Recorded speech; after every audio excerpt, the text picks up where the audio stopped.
క్యాన్సర్ల విషయంలో అవగాహన లేమి అన్నది ఇవాళ మహిళలకు శాపంగా మారుతోంది. ముఖ్యంగా సర్వైకల్ క్యాన్సర్ విషయంలో ఇదే జరుగుతోంది.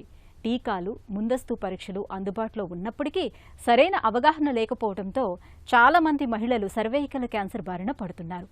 టీకాలు, పాప్స్మియర్ వంటి పరీక్షలపై అవగాహన పెంచుకుంటే సర్వైకల్ క్యాన్సర్ను మనం చాలా తేలికగా నివారించుకోవచ్చు.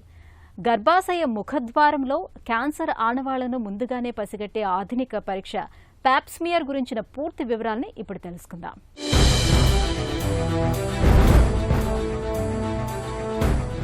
మహిళలకు ప్రాణాంతకంగా పరిణమిస్తున్న గర్భాశయ ముఖద్వార క్యాన్సర్కు ఆదిలోని అడ్డుకట్ట వేయడానికి మనకు అందుబాటులో ఉన్న పాశుపతాస్త్రం పాప్స్మియర్ పరీక్ష.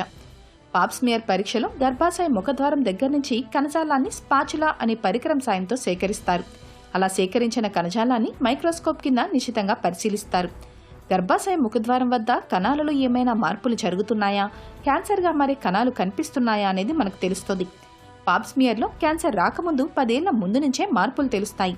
సర్వైకల్ క్యాన్సర్లో లక్షణాలు కనిపించేటప్పటికీ అది ముదిరిపోయి చుట్టుపక్కల అవయవాలకు పాకే అవకాశం ఉంటుంది.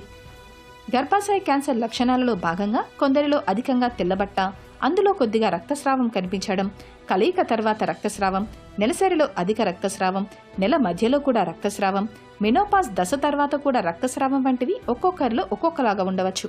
ఇలాంటి లక్షణాలు కనిపించినప్పుడు గైనకాలజిస్ట్ను సంప్రదించి పాప్స్మియర్ పరీక్ష చేయించుకోవడం మేలు.